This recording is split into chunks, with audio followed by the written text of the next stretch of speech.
guys! Welcome to Mama G's channel. So, ayan, for today's video, nagmukhang tao si Mama G. Ayan, naka-dress tayo ngayon guys. Pero feeling ko ang aking bukton, ng aking arm ay parang naiipit na siya sa kanyang pag-garterize na style or design. But anyways, yeah, kasi meron tayong event sa church. That's why I need to wear a dress. Sunday dress. Kasi si Natalie may pa-confirmation today. And Sabado kasi ang kanyang schedule sa kanyang confirmation. So, may nakuha tayong ninang kasi kailangan pala ng mga ganyan-ganyan na ninang. So, of course, sino pa ba ang ating kukunin? Lalayo pa ba tayo? Of course, ang ating malakas. Ang ating bigotten. Wow. Of course, si Tita Annabelle. Hi, Tita Annabelle. Shout out. So, look at that. Nag-uniform lang sila.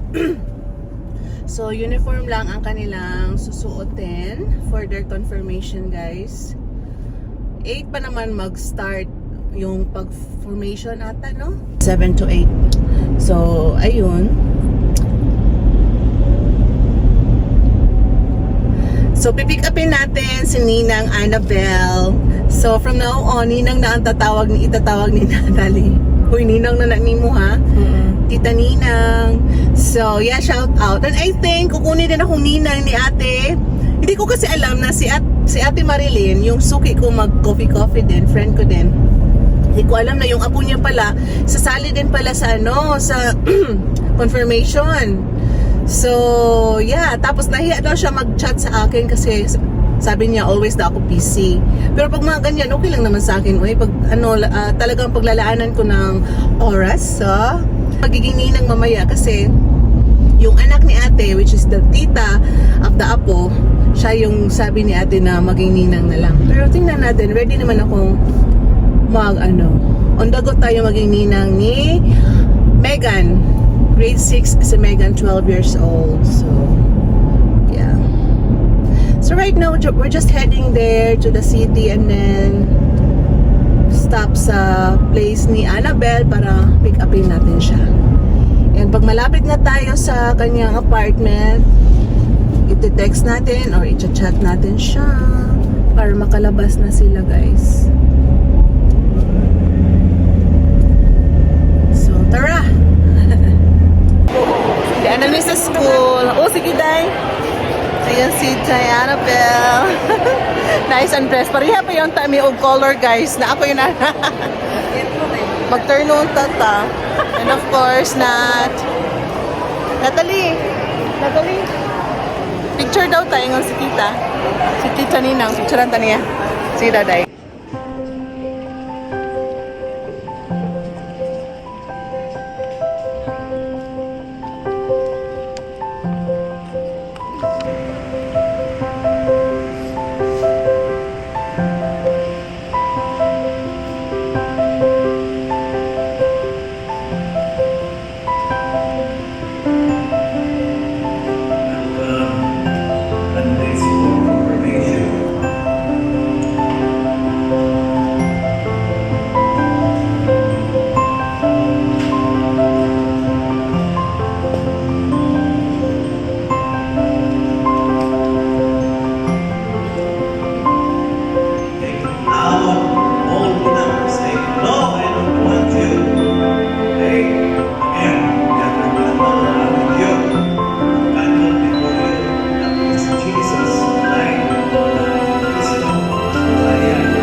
So guys, dara sa tulo.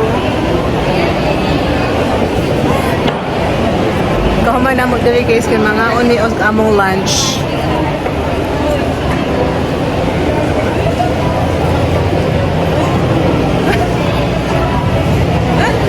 So magsutuwaki kami mamaya. So it's so init guys. Magpaktas. Paktas pa dun sa restaurant. So we're heading here in Sutuwaki. Dito mag-lunch. Dito, pwede ta dire, no? Entrance. Ay, thank you. Napay, bakante?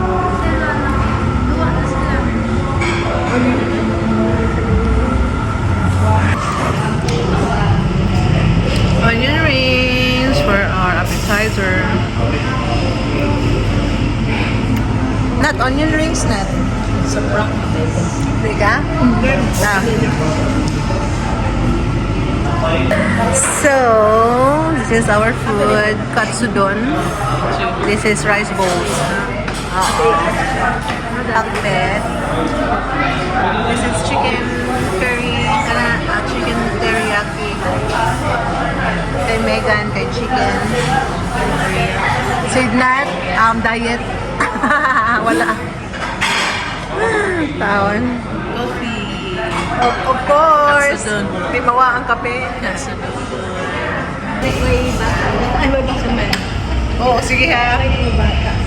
Okay guys, we'll eat na. Uy! So, ayan guys. Okay, napangkamot na yung anak. Ayan guys, welcome back. So, we're heading home na. Tapos na tayo kumain guys sa Sutuwaki. And hindi ako masyadong nakakain ng marami guys. Kay sumakit man ang aking tiyan guys. Uy, kasi kagabi pa lang talaga. Medyo yung tiyan ko ba para siyang may hangin na hindi nakakalabas. Tapos parang umukay naman yun siya kaninang umaga. And then now, nung nasa church, parang mayroong hangin na gusto lumabas, pinigilan natin kasi syempre nasa church tayo guys. And dahil pinigilan natin, ayan parang nag-create siya ng maraming gas. So, nung nasa tayo restaurant at kumain na ako, talagang super, talaga siya, yung tawag kapag pa yung tawag nun guys. Hindi ako makakain kasi sumakit. Sumakit ang aking tiyan, mga mare. So, tinake out ko na lang siya guys. Hindi ako naka-halfway sa aking pagkain.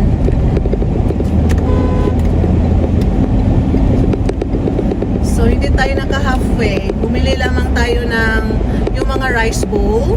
Yeah, yun yung in-order ko. Chicken shop. Katsudon daw yung tawag nun. But yeah, hindi ko siya naubos kasi nga sumakit. Sumakit ang ating tiyan.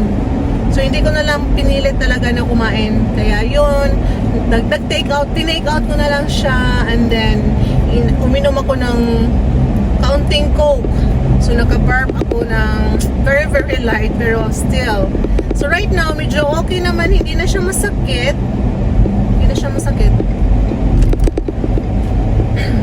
So, yeah, we're heading home with Nat. And natapos na din yung kanyang pa-confirmation. And confirm na talaga na siya isang Catholic. Katoliko na talaga siya, guys. So, ayun. Medyo matagal dumating si Bishop. Pero okay lang. Right now, we're stopping at Dancel's. Ang gusto ko talaga sa Dancel's, no, kasi niya, kasi tawag na easy access. Kasi highway lang siya guys. And then stop by tayo here.